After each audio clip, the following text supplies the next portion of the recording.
Given that we just ended our discussion of the Grips War, I think it goes without saying that we all know exactly what comes next.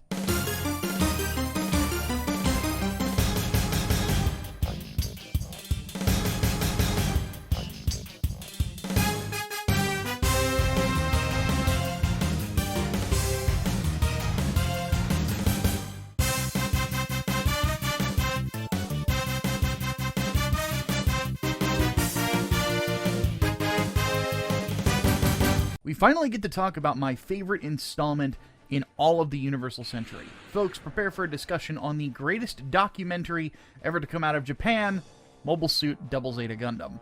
Before we get into the meat of things, as a quick reminder, we're trying to get to a couple of goals here on the channel. First, I'm wanting to try to get to 40,000 subscribers by the end of the year. So if you've enjoyed this content from me before, and you haven't subscribed yet for whatever reason, go ahead and hit that button. You will not be disappointed. Of course, hit the like button, that helps too. And then for those of you that have been watching for a while, if you really enjoy the stuff that we're doing here, my editor and I are trying to get to 75 total members on YouTube and Patreon. We are about 20 away.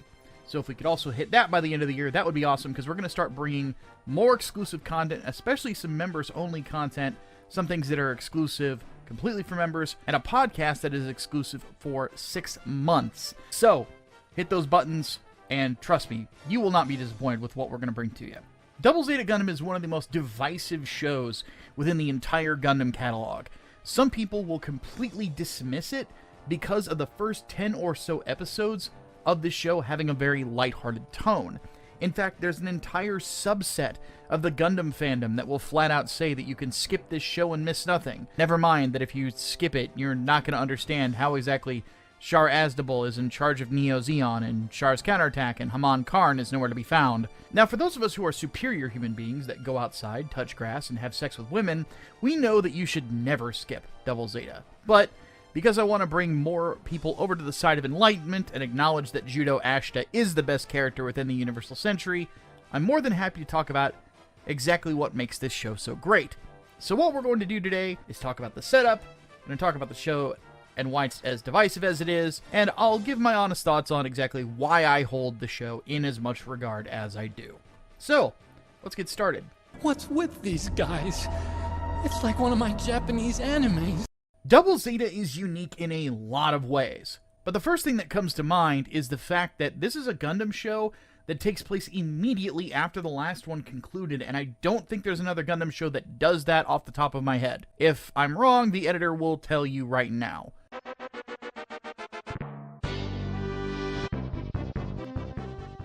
So, let me give you a bit of a refresher on exactly how Zeta Gundam ended. First and foremost, a lot of people fucking died! However, a very large chunk of those people that died were the Titans, thank God. Their fleet was decimated, but it was kind of a Pyrrhic victory. The Aeug fleet was decimated by the battle because they were fighting two sides at the same time, not just the Titans, but Neo Zeon. They lost several of their ace pilots, and their top ace in Camille Bidan is barely more than a vegetable. This is because the leader of the Titans at the end, Paptamus Shirako, hit him with a psychic blast of sorts that basically caused Camille to mentally regress. Not that he was in the best mental state in the first place, but, you know, this is definitely a downgrade. At this point, we are at Side 1, at the colony of Shangri-La. You can see it here on the side map that we're not too far from Side 6. We're over in neutral territory. The Argama, which is heavily damaged, is docking at this colony to try to get repairs. Given that this is a place with an active junking operation, it's not a bad pick. Speaking of that same operation, we meet our protagonist, Judo Ashita. Oh, and his buddies Mondo, Bicha, L, and Ino are here too. These kids are working the junking operation, and they stumble on an escape pod that houses a giant dick. Yeah, unfortunately, Yazan Gable is not dead. He tries to convince the kids to steal the Zeta Gundam after he tries to convince them that he's a good guy. And as you can imagine, the plan does not work out, and as time goes on, Captain Bright manages to convince these kids to become part of his crew. Judo Ashita ends up becoming the new pilot of the Zeta Gundam, and unfortunately for these kids, they get embroiled in the very first Neo Zeon War. One thing that needs to be mentioned in regards to how this show sets itself up is that the tone is much more lighthearted at the beginning.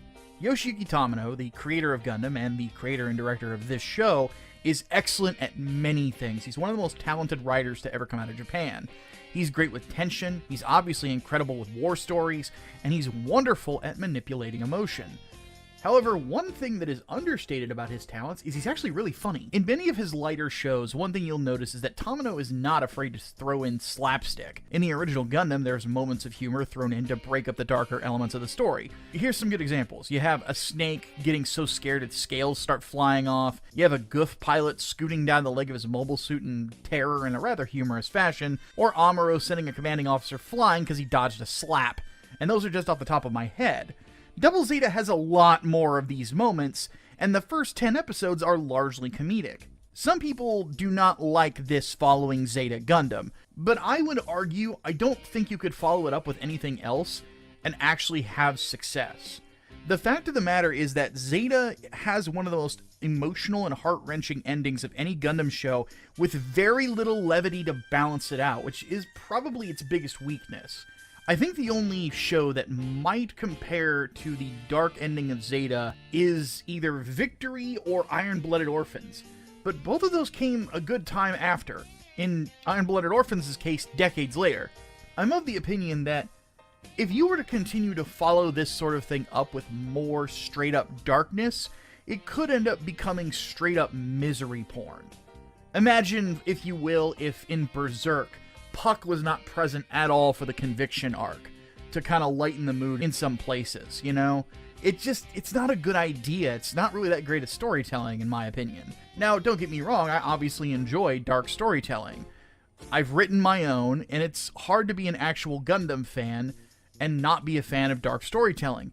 There's the fact that I'm such a big fan of Devilman, Berserk, Warhammer 40k, Planescape Torment, having a conversation with your mother, and other such depressing topics that have a bit of depth to them. The thing is that you have to insert some levity here and there, or else you're just going to mire yourself in misery, and then it's just not fun to interact with. The other thing that I feel is significant is the fact that the story becomes much more serious the farther away the cast gets from Shangri-La. As the show goes on, you meet a very colorful cast of characters on both sides of the conflict. You have the hotshot young pilot Ryu Luca, you have Tits McGee, also known as Chara Soon, you have Mashmir Cello, the greatest simp who ever simped, and I need to pause to mention something. Judo Ashta actually calls Mashmir a slur that rhymes with maggot, and it's kind of hilarious.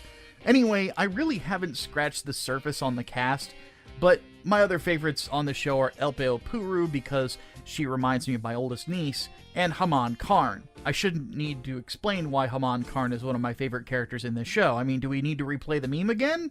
Fuck it, let's just do it for the sake of it. Haman-sama! Banzai!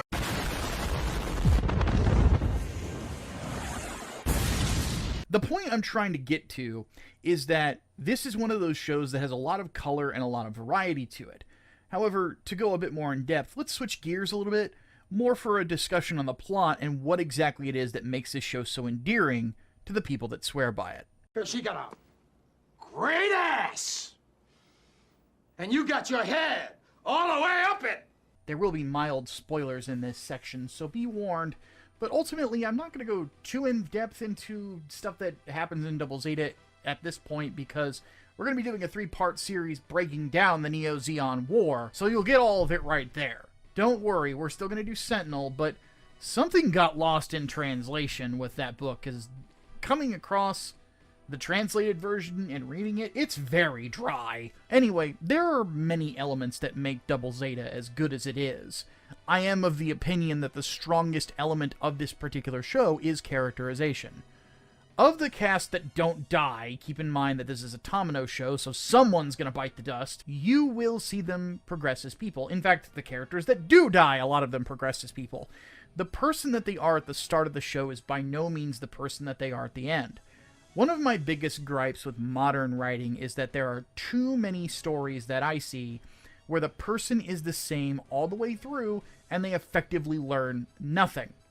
That's largely because the writer has made a Gary Stu or Mary Sue character that they are absolutely petrified to have gone through any sort of suffering or learn any sort of lesson. It is not a coincidence that Shirt Dude has been putting images and footage of Kira Yamato and Lacus Klein in front of you. I have a whole rant in my brain that goes as to why I think this is, but this is not the time. I bring it up because Tamino as a writer is the antithesis to that mentality. Not only does he intend to have the characters within his story go through hardships, I'm of the opinion that he probably gets a sick satisfaction out of it. By the way, that's a good thing. As a writer, you should want your characters to suffer. You should want them to go through trials and tribulations and come out a completely different person on the other side. You should have the terrible things that happened to you in the world come in and have their effect. If you don't do this as a writer, it is impossible for the audience to truly take the ride in any sort of effective manner. Human beings can't relate with insufferable people, and they can't relate with perfect people. They can't relate with the first one because those people kind of suck. They don't want to relate with them. They can't relate with the second one because it's impossible for a human being to be perfect. There is a level of relatability with just about every character within this story. The reason I say that Judo Ashita is the best is because anybody that has ever had to be the person leaned on in a household for any sort of stability will be able to relate with him. He is a guy that has a good head on his shoulders because he has to. If he doesn't, his little sister gets let down, and he loves her more than anything else in the world. What's crazy about all this is that this will especially hit for people who were kids in households that had to be the rock because everybody else is completely and totally unable to, including the adults.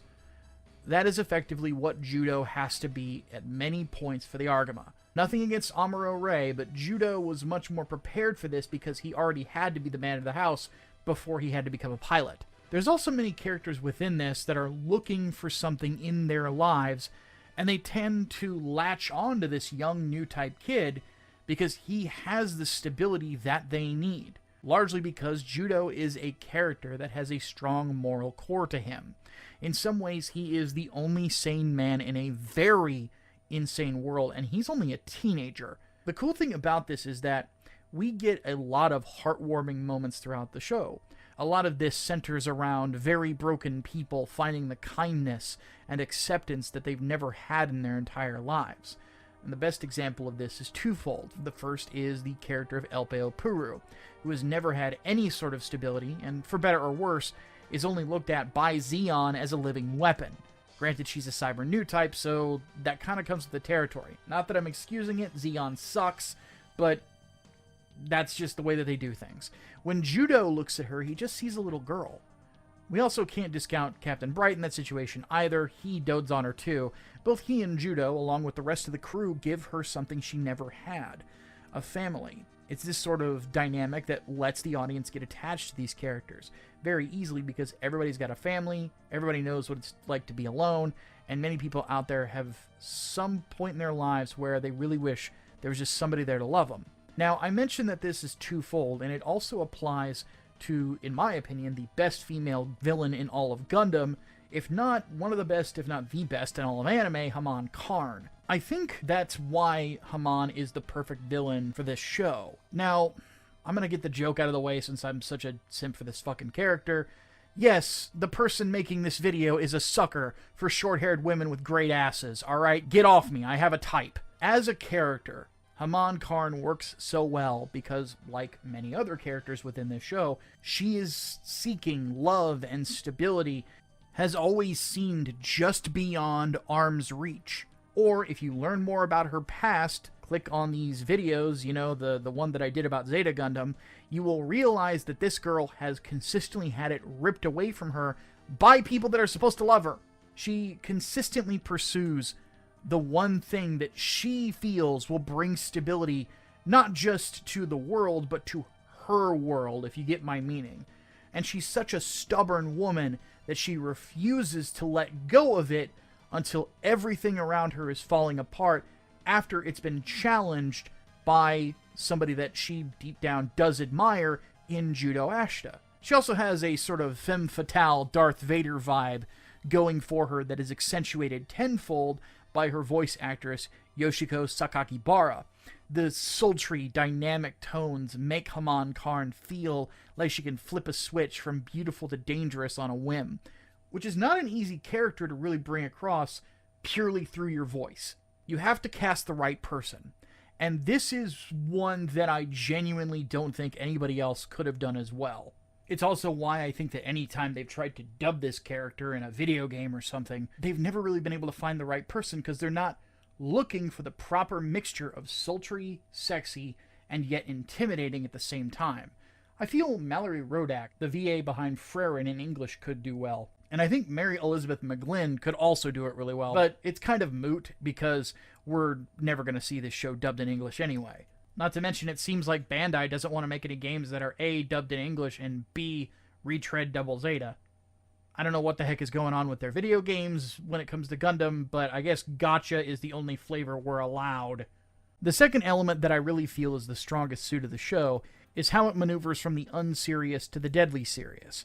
I mentioned earlier that a lot of people tend to bag on how funny and goofy the opening of the show can be, and I understand the perspective, but at the same time, I feel like it's ignorant of the big picture. Keep in mind, those episodes represent less than 1/10 of the entire experience. On top of that, the more slapstick-oriented humor is largely relegated to the time that they are inside the colony of Shangri-La. That colony almost represents a sort of space where these kids are just still able to be kids. Once they leave the colony and venture into the rest of space and then go down to the Earth, reality starts to worm its way in piece by piece. By the time that you hit the midpoint of the show, things have become so grave that you realize that we've effectively watched a bunch of teenage kids get dragged into another brutal, genocidal war. I don't really care what anyone else says. This was the perfect way to follow up from Zeta Gundam. There has to be some sort of a palate cleanser, and this was the greatest way to do it. It also gives you time to get to know these characters in such fun ways that when they face the tragedies of the final quarter of the show, it becomes that much more impactful. The fact of the matter is that we actually see what happens when you don't allow things like this to properly breathe and just simply go straight to depression and war crimes, because at that point it's just going to get repetitive. Those elements are what make the first half of Victory Gundam at points such a fucking slog. By the way, I'm not saying Victory Gundam is bad, it's very flawed. We'll get to that at some point in the future. Overall, I feel like these are the elements that drew me to the show more than anything. And I feel like some people overlook one of the best mecha experiences you can really get your hands on, simply because they think everything should be just as depressing as Zeta. Variety is the spice of life, folks. I would ask anybody who got bad advice to skip Double Zeta to go and watch this show. And if you've never watched it, go watch it. Give it a fair shot. Another thing I would advise is don't make this second monitor content either, because like anything else that Tomino has done, it is deserving of your full attention. You're going to be hard-pressed to find a mecha show that matches the pacing and characterization of Double Zeta. Before we take off, this is the last call for the t-shirt promotion that we are doing. You can get your hands on the Bernie's Burgers and Vanilla Gorilla Seal of Approval shirts and get free shipping for both with the code BIGMICAH up to the 15th of this month. So get that holiday shopping done early, folks. If you want to give someone a great cursed Gundam reference on a t-shirt, or if you want to give them my seal of approval, this is the time to do it. Also, the shirts do wear a little thick, so they are perfect for the winter months. As always, don't forget to like, share, subscribe, and consider becoming a member either here or on Patreon. My name is Big Micah C, your favorite Vanilla Gorilla. I will see you next time.